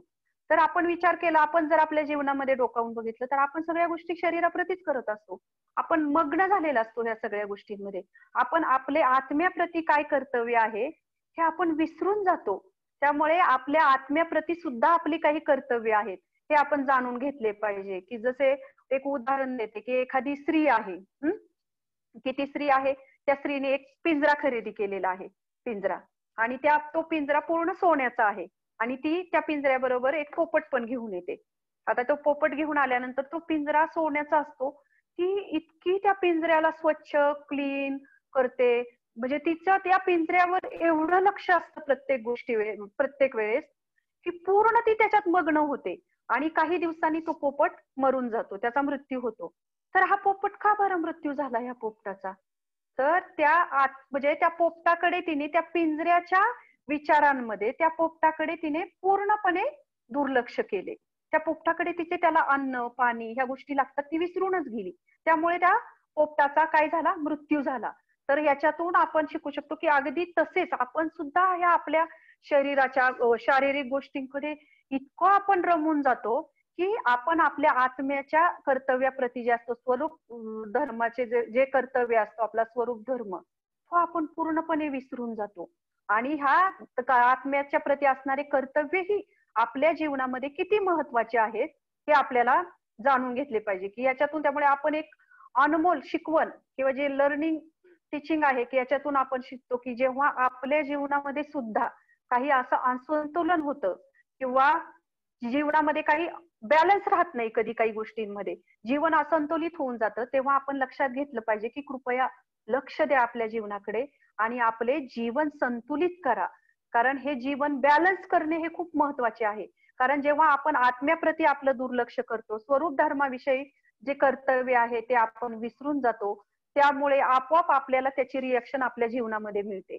त्यामुळे स्वरूप धर्माचं पालन स्वधर्माबरोबरच करणे ही किती महत्वाचे आहे. आणि हे केल्याने आपल्या जीवनामध्ये काय बदल होतो ते आपण आता पुढील 47व्या श्लोकामध्ये बघूया.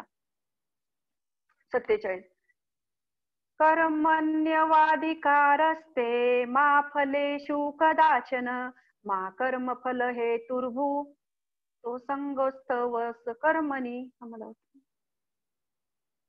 एक मिनिट.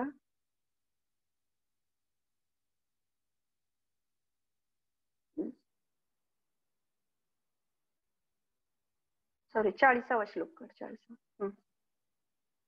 नेहाभिक्रमनाशोऽस्ति प्रत्यवायो न विद्यते स्वल्पमप्यस्य धर्मस्य त्रायते महतो भयात. मग जर आपण ह्या दोन धर्मांचं म्हणजे स्वरूप धर्म आणि स्वधर्म यांचा जर बॅलन्स आपल्या जीवनामध्ये आपण केला, तर आपल्या जीवनामध्ये काय बदल होतो किंवा काय आपल्याला मिळते हे या श्लोकामध्ये वर्णन केलेले आहे. की या प्रयत्नामध्ये कुठलंही नुकसान होत नाही किंवा ऱ्हास होत नाही.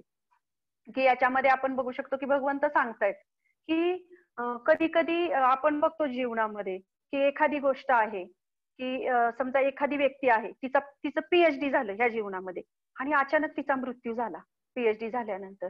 तिची पीएचडी झाल्यानंतर जीवनात मृत्यू झाला, पुढील जन्मामध्ये तिने दुसरा देह स्वीकारला आहे. तर तिला कोणी म्हणेल का की त्या व्यक्तीची पीएचडी झालेली आहे? नक्कीच म्हणणार नाही कुणी. कारण त्या व्यक्तीला परत क ख ग घ पासून सुरुवात करावी लागेल. परंतु इथे भगवान श्रीकृष्ण सांगत आहेत, की या आध्यात्मिक मार्गामध्ये आपण अगदी थोडीशीही प्रगती केली, आपण ह्या जीवनामध्ये केली, तर त्याचं बेनिफिट आपल्याला मिळतं. त्याचा अल्पशी प्रगती केली तरी त्याचा फायदा आपल्याला मिळतो. की जसे मी मगाशी सांगितल्याप्रमाणे भगवद्गीतेचे वाचन असेल, की आता गीता क्लास अटेंड करणे असेल, त्यांनी या सगळ्या गोष्टींनी आपली हळूहळू एक एक पाऊल आपण वाढत जाते आपले त्याच्या अध्यात्माकडे आणि एक सुकृती आपली वाढत जाते. आणि याने काय होते, की जर समजा या जीवनामध्ये मी 50% प्रगती केलेली आहे या जीवनामध्ये आणि माझे जर मृत्यू झाला, तर ते माझं बँक अकाउंट सेफ राहिलं. माझे तो जो अकाउंट मध्ये जो माझा हे आहे, पैसे जसे आपण ठेवतो आता आपण आपल्या बँकमध्ये, तर आपल्या नावावर ते सेफ राहतात. अगदी तसेच ह्या जन्माच्या सुद्धा ज्या काही आध्यात्मिक सुकृती किंवा ज्या छोट्या छोट्या गोष्टी केलेल्या असतील आपल्या, त्या सुद्धा पुढच्या जन्मामध्ये भगवंत सेफ ठेवतात आणि अगदी 50% आपल्याला ती संधी भगवंत देतात. म्हणून भगवंत म्हणतात की अगदी छोट्याशा ह्यानी प्रगतीने कोणाचं उलट मोठ्या भयापासून संरक्षण होऊ शकते, भगवंत सांगत आहेत.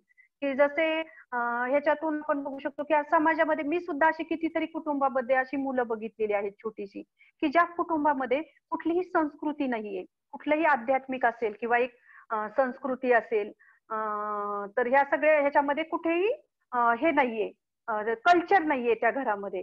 पण तरी पण ते कल्चर नसतानाही ती व्यक्ती, ते मूल त्याचा अध्यात्माकडे कल असतो, अध्यात्माकडे त्या व्यक्तीचा, आणि त्या अध्यात्माकडे कल असतो त्या मुलाचा, की ते पूर्वजन्माची काहीतरी विषय स्वभाव घेऊन आलेला असतो, की जेणेकरून त्याला आपल्याला ह्या जीवनामध्ये बालपणापासून त्याचा अध्यात्माकडे कल दिसतो. तर हे आपण या श्लोकामध्ये बघितलं. त्यामुळे या श्लोकाचा आता आपण पुढच्या स्लाइडकडे जाऊया.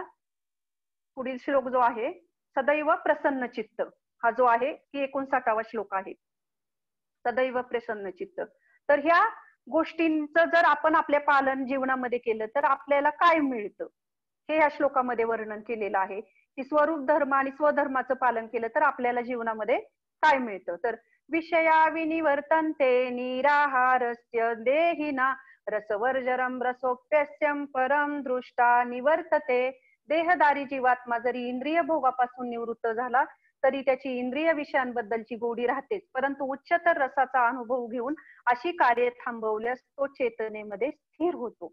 तर इथे आपण बघू शकतो की भगवंत सांगत आहेत की जरी त्याची इंद्रिय विषयांबद्दलची गोडी राहते, परंतु जर त्यांनी उच्चतर रसाची टेस्ट केली, ती चव घेतली, तर ते नक्कीच त्यांनी त्याचा जर टेस्ट घेतली तर तो अशी कार्य त्वरित थांबवतो आणि तो कृष्ण भावनामय चेतनेमध्ये स्थिर होतो.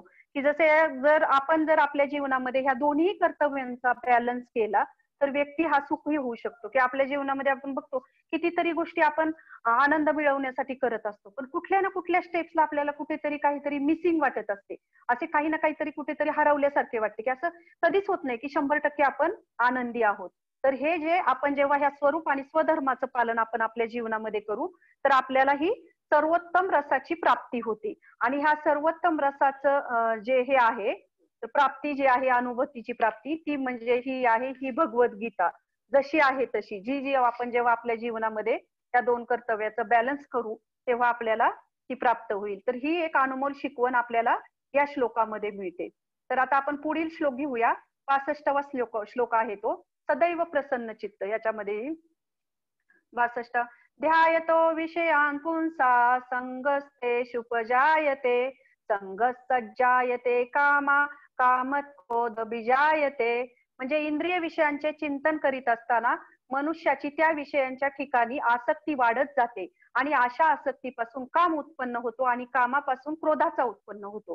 तर जर आपण आपल्या जीवनामध्ये ह्या गोष्टी का करू शकत नाही, की वेगवेगळी जी आपल्या आत्म्याप्रती स्वरूप धर्म जो आहे तो आपण पालन न करण्यासाठी कुठल्या गोष्टी आपल्याला एक आडव्या म्हणजे येऊ शकतात. तर ह्या श्लोकामध्ये खूप छान वर्णन केलेलं आहे की जसं इंद्रिय विषयाचं, एखाद्या गोष्टीचं आपण इंद्रिय विषयांचं चिंतन करतो, चिंतन केल्यानंतर त्याची आसक्ती वाढत जाते आणि अशा आसक्तीपासून काय निर्माण होतं, काम निर्माण होतो. काम म्हणजे काय, अतिशय दृढ निश्चय निर्माण होतो की मला आता त्याचा एन्जॉय करायचा आहे, उपभोग घ्यायचा आहे.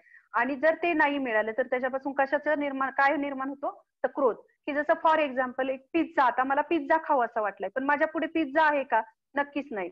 म्हणजे ज्यावेळेस मला मी चिंतन करते की विचार आलाय त्या मनामध्ये आणि विचार आले तत्क्षणी मी त्याचं प्लॅनिंग करायला सुरुवात करते आणि अशा पद्धतीने मग ती पुढे ती शृंखला ही कशा पद्धतीने वाढत जाते. मग ह्या कामाचा जेव्हा ती आपली इच्छा पूर्ण होत नाही मग आपल्याला कामापासून क्रोध आणि क्रोधापासून काय निर्माण होते, तर ह्या 63व्या श्लोकामध्ये त्याचं वर्णन आहे की क्रोधात भवती सम्मोहात सम्मोहात स्मृती विभ्रमा स्मृतिभ्रंशाद बुद्धिनाशो बुद्धिनाशात प्रणश्यती. म्हणजे क्रोधापासून समोह निर्माण होतो, समोहापासून स्मृती भ्रमित होते आणि जेव्हा स्मृती भ्रमित होते तेव्हा बुद्धिनाश होतो आणि बुद्धिनाश होतो तेव्हा मनुष्याचे पुन्हा ह्या भौतिक अधकुपात पतन होते. तर आता इथे काय बघितलं की जेव्हा क्रोध निर्माण झाला, ही 2 श्लोकांमध्ये ही 8 कारणे दिलेली आहेत आपल्या विफलतेचे, दुःखाचे. तर ही शृंखला आहे 2 श्लोकांची. की जेव्हा आपण क्रोधापासून काय निर्माण होतो, मोह निर्माण होतो. आणि जेव्हा मोह निर्माण होतो तेव्हा आपली स्मृती भ्रमित होते. आणि जेव्हा स्मृती भ्रमित होते तेव्हा काय होतो, बुद्धीचा नाश होतो. आपण विचार करू शकत नाही. जेव्हा बुद्धीचा नाश होतो तेव्हा आपण ह्या दुःखमय परिस्थितीमध्ये पडतो. की जसे मी हे समजून सांगण्याच्या 8 प्रकारची जी शृंखला आहे, म्हणजे जे विफलतेचे कारण आहेत 8. तर ह्याच्यावर मी एक उदाहरण देते, की जसे एखादी स्त्री आहे, तिचा अॅनिव्हर्सरी आहे तिच्या लग्नाची, आणि तिच्या मनामध्ये विचार आलाय की आता माझ्या लग्नाची, आमच्या विवाहाची अॅनिव्हर्सरी आहे. तर मी हा आता ती विचार करते की मी हे चिंतन करायला सुरुवात करते की मी कशा पद्धतीने मी ह्याचा हे करू, प्लॅनिंग करायला सुरुवात करते. तिने आज विचार आल्यानंतर तिच्या मनामध्ये काय व्हायला लागलं, की प्लॅनिंग करायला सुरुवात करते. प्लॅनिंग केली की ती गुगलवर सर्च करते, की बघते की माझ्या मित्रांनी, माझ्या मैत्रिणीने कशा पद्धतीने एन्जॉय केलेला आहे, कुठल्या व्हेकेशनवर ते गेलेले आहेत, अशा पद्धतीने. मग ती चिंतन करता करता मग तिला आसक्ती निर्माण होते, की आता हे मला करायचं आहे. आणि आसक्तीपासून काय होतं, की की मला आता ह्या सगळ्या गोष्टी एन्जॉय करायचं. ती ठरवते की आता आपण पण अशा पद्धतीने करायचे. आणि जेव्हा तिचा पती येतो ऑफिसमधून, दमलेला असतो किंवा कंटाळलेला असतो, तो या सगळ्या विषयांमध्ये विसरून जातो, की त्यांची अॅनिव्हर्सरी. तर तिला तो इतका राग येतो, म्हणजे क्रोध निर्माण होतो तिच्या त्या आसक्तीपासून, अशा कामातून तो क्रोध निर्माण होतो. आणि जेव्हा तिला क्रोध निर्माण होतो तेव्हा ती पटकन त्याच्याबरोबर, म्हणजे त्या क्रोधातून तिची हे होते, क्रोधातून तिची त्याच्याबरोबर ती वाद घालते, की अरे मी ह्याच्या आयुष्यामध्ये किती केलं आहे माझ्या पतीच्या, आणि याला एवढी पण व्हॅल्यू नाहीये माझ्या जीवनामध्ये, ही गोष्ट लक्षात ठेवू शकला नाही. मग ह्याच्यातून काय निर्माण होतो, की वादविवाद निर्माण होतो. आणि ज्या क्रोधापासून मग तिला समूहापासून तिची स्मृती भ्रमित होते. स्मृती भ्रमित होते म्हणजे काय, की जेव्हा ह्या माझ्या पतीने माझ्या आयुष्यामध्ये माझ्यासाठी काय काय केलेलं आहे, आज मला माझ्या सगळ्या गोष्टींच्या डिमांड्स आहेत ज्या पूर्ण केलेल्या आहेत, सगळ्या गोष्टी मला पुरवलेल्या आहेत, हे ती पूर्णपणे विसरून जाते. आणि जेव्हा तिचा त्या बुद्धीचा नाश होतो तेव्हा मग मात्र तिथून पुढे ते दोघंही पती पत्नी वेगळे होतात. की अशी किती उदाहरणं आहेत. म्हणजे सांगण्याचा उद्देश काय, की ह्या गोष्टींची सुरुवात कुठून होते, जेव्हा आपण इंद्रिय विषयांचं चिंतन करतो. आणि ते चिंतन करता करता आपण नकळतपणे ते चिंतन करत करत आपण ह्या शेवटच्या क्षणापर्यंत येतो, की जिथे आपल्या बुद्धीचा नाश होतो, जर ती गोष्ट आपल्याला मिळाली नाही तर. म्हणून आपण ह्याच्यातून एक खूप चांगला लेसन आपल्या जीवनामध्ये घेऊ शकतो, की विफलतेचे, की अनमोल शिकवण म्हणजे काय, का हानिकारक विचारांपासून आपण नेहमी सावध राहिले पाहिजे. कारण क्रूर योजनांमध्ये हे जे विचार होतात ते आपल्या क्रूर योजनांमध्ये परिवर्तन होतात आणि पाप कर्माचे ते रूप धारण करतात. की जसे एखादा विचार आपल्या मनामध्ये येतो, आपण काय म्हणतो, की नाही मी फक्त विचार केलाय, मी कुठे त्याची म्हणजे मी ऍक्टिव्हिटी नाही केलेली. पण तसे नसते. जेव्हा तुम्ही विचार करता तेव्हा त्याचं चिंतन करता, तेव्हा तेच विचार तुमचे कृतीद्वारे बाहेर पडतात. आणि ते जर तुमचे विचार ते वाईट असतील, हानिकारक असतील, तर तेच विचार आपले पाप कर्माचं मूळ रूप जे असतं ते धारण करतात.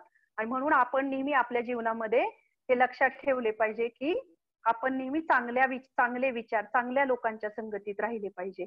आता हा आपण पुढील म्हणजे हे जे आपण आतापर्यंत जे शिकलो, तर याच्यामध्ये आपण बघूया की यामुळे आपण सदैव प्रसन्न चित्त कसे राहू शकतो, की जसे आनंदी कसे राहू शकतो, की दोन्ही कर्तव्याचे पालन आपण का केले पाहिजे. की दोन्ही कर्तव्याचे जेव्हा पालन आपण करतो तेव्हा आपण द्विधा मनस्थितीतून मुक्त होतो. 2 कर्तव्याचे पालन केल्यामुळे. द्विधा मनस्थिती म्हणजे काय, की कधी कधी आपल्या जीवनामध्ये चांगले वाईट, यश अपयश, उचित अनुचित, हे आपल्याला नेहमी आपण ह्याच्यामध्ये असतो, की हे केल्याने चांगले होईल का, ते केल्याने वाईट होईल का. पण जेव्हा आपण स्वरूप धर्म आणि स्वधर्म याचे पालन आपल्या जीवनामध्ये करतो तेव्हा आपल्या पुढे एक कन्सेप्ट क्लिअर होऊन जाते, की आपल्या जीवनामध्ये योग्य काय आहे, अयोग्य काय आहे, की आपल्या शरीराप्रती आपले कर्तव्य काय आहेत, आपल्या आत्म्याप्रती कर्तव्य काय आहेत. तर ह्याच्यातून आपल्या द्विधा मनस्थितीतून आपली मुक्ती होते. आणि दुसरी गोष्ट म्हणजे दुर्गुणांचा त्याग. दुर्गुणांचा त्याग म्हणजे चांगल्या गुणांचा विकास, की आपल्या जीवनामध्ये सगळ्या गुड क्वालिटीज येतात. की कुठलीही गोष्ट, की ह्या स्वधर्म जेव्हा स्वधर्माचं पालन करतो आणि जेव्हा स्वरूप धर्माचा आत्म्याप्रती जे असणारे आपले कर्तव्य असतात त्याचे पालन करतो, तेव्हा भगवद्गीता आपल्याला किती छान पद्धतीने हे शिकवते, की आपण कशा आपल्यामध्ये चांगल्या क्वालिटीज आणल्या पाहिजेत. आणि जेव्हा या 2 धर्मांचं आपण पालन करायला जीवनामध्ये शिकू, तेव्हा आपोआपच आपल्यामध्ये चांगल्या गुणांचा विकास होतो. की जेव्हा आपण भगवद्गीता वाचन करू, गीतेचं अध्ययन करू, श्लोका पाठांतर करू, पण हे आपण कसे केले पाहिजे? दृढ निश्चयाने आणि उत्साहाने केले पाहिजे. म्हणजे असे नाही की आता चला मला गीतेचा क्लास अटेंड करायचा आहे, तो करावा लागेल, किंवा मला नाही आता मला 4 श्लोका वाचायचेच आहेत, ते वाचावे लागतील. असे नाही, की दृढ निश्चय पाहिजे आणि त्या दृढ निश्चयाला उत्साहाची पण साथ पाहिजे. जेव्हा असा दृढ निश्चय आणि उत्साह आपल्या जीवनामध्ये येतो आणि मग आपण ठरवतो की नाही, आज मला ही गोष्ट करायचीच आहे, आज मला गीता सारांशचं लेक्चर अटेंड करायचंच आहे. जेव्हा ह्या उत्साहाने आपण ह्या गोष्टी करतो आणि आपोआपच त्यामुळे आपल्यामध्ये वाईट गोष्टी जातात आणि चांगल्या गुणांचा विकास होतो. तसेच अपेक्षांपासून मुक्ती, की जीवनामध्ये आपण नेहमी बघा की आपण नेहमी इतरांकडून अपेक्षा ठेवतो. जीवनामध्ये सगळ्यात मोठं दुःख काय कशापासून येत असेल माहित आहे का? की जेव्हा आपण इतरांकडे अपेक्षा ठेवतो, काहीतरी आपल्या डिमांड्स असतात की मी असे केले आहे, मग यांनी पण माझ्या जीवनामध्ये मला असे केले पाहिजे, मला असे दिले पाहिजे. आणि जेव्हा अपेक्षा निर्माण होतात आणि जेव्हा त्या अपेक्षांचा पूर्ण भंग होतो, तेव्हा मात्र मग आपल्याला निराशा येते. त्या व्यक्तीकडून निराशा येते, त्या परिस्थितीकडून निराशा येते. म्हणून अपेक्षा अपेक्षा असतात आपल्या, पण अपेक्षाची जी रिएक्शन असती, तेव्हा जे त्याची रिएक्शन येते, प्रतिक्रिया येते, की ती पूर्ण नाही झाली, तर त्याच्यातून जी निराशा येते, त्या निराशेतून आपली मुक्ती होती. आणि चौथी गोष्ट म्हणजे आहे, चौथी पाचवी कृष्ण भावना भक्ती. या सर्वांनी आपल्याला काय मिळते? तर शांतीप्रिय असे सुखद जीवन. कृष्ण भावनामय भक्ती. जेव्हा ह्या सगळ्या गोष्टींचं जीवनामध्ये आपल्या परिवर्तन येतं, तेव्हा आपोआप आपल्या जीवनामध्ये भगवंत येतात, भक्ती येते भगवंतांची, कृष्ण भावनामय भक्ती येते. आणि जेव्हा कृष्ण भावनामय भक्ती येते, तेव्हा आपोआपच आपलं जीवन हे शांतीप्रिय आणि सुखद असे बनून जाते. तर हे आपण आतापर्यंत जे एक प्रयत्न केला मी दुसऱ्या अध्यायामध्ये सांगण्याचा, की वेळेचा थोडासा आम्हालाही एक हे राहतो, की एका तासात जास्तीत जास्त देण्याचा एक प्रयत्न करतो. तर एक आपण परत एकदा रिव्हिजन घेऊया. ह्याच्यामध्ये समीक्षा एक हे करूया, की त्याच्यामध्ये आपण काय काय शिकलो ह्या दुसऱ्या अध्यायामध्ये. की अध्याय 2 मध्ये आपण पहिल्या भागामध्ये बघितलं, की असं संकट नियंत्रणामध्ये आपण बघितलं, की असमंजस म्हणजे शरणागती. ज्याच्यामध्ये आपण बघितलं, की अर्जुन हा कसा कन्फ्युज झालेला होता. दुसऱ्या ह्याच्या दुसऱ्या विभागामध्ये बघितलं आपण 11 ते 30 श्लोकामध्ये आपण केलं, की आपली वास्तविक ओळख काय, म्हणजे आत्मा म्हणजे काय आणि शरीर म्हणजे काय, की शरीराची रचना आपण ह्याच्यामध्ये बघितली, की स्थूल शरीर, सूक्ष्म शरीर, आत्मा, त्याचं वर्णन आपण आपल्या वास्तविक ओळख ह्याच्यामध्ये बघितले. आणि तिसऱ्या ह्याच्यामध्ये आपण बघितले 31 ते 35 श्लोक आहेत, की याच्यामध्ये आपण बघितले, की आपले स्वरूप धर्म आणि स्वधर्म म्हणजे शरीराप्रती असणारे कर्तव्य आणि आत्म्याच्या प्रती असणारे कर्तव्य. आणि त्याच्यानंतरच्या शेवटच्या ह्याच्यामध्ये आपण बघितले, की आपण हे सदैव प्रसन्न चित्त कसे राहू शकतो, म्हणजे सर्वोत्तम टेस्ट काय आहे जीवनामध्ये. तर ही भगवद्गीतेची जी शिकवण आहे, जी अनुभूती आहे, ती म्हणजे ह्या शेवटच्या ह्याच्यामध्ये बघितलं, की हे जेव्हा ही सर्वोत्तम टेस्ट आपल्याला मिळते, तेव्हा आपण आपल्या जीवनामध्ये सदैव प्रसन्न चित्त राहू शकतो. हरे कृष्णा. थँक्यू. एक प्रयत्न केला दुसऱ्या अध्यायावर तुम्हाला जास्तीत जास्त देण्याचा, सांगण्याचा. तर कोणाला काही ह्याच्यावर प्रश्न असतील तर प्लीज प्रश्नही विचारू शकता तुम्ही. थँक्यू.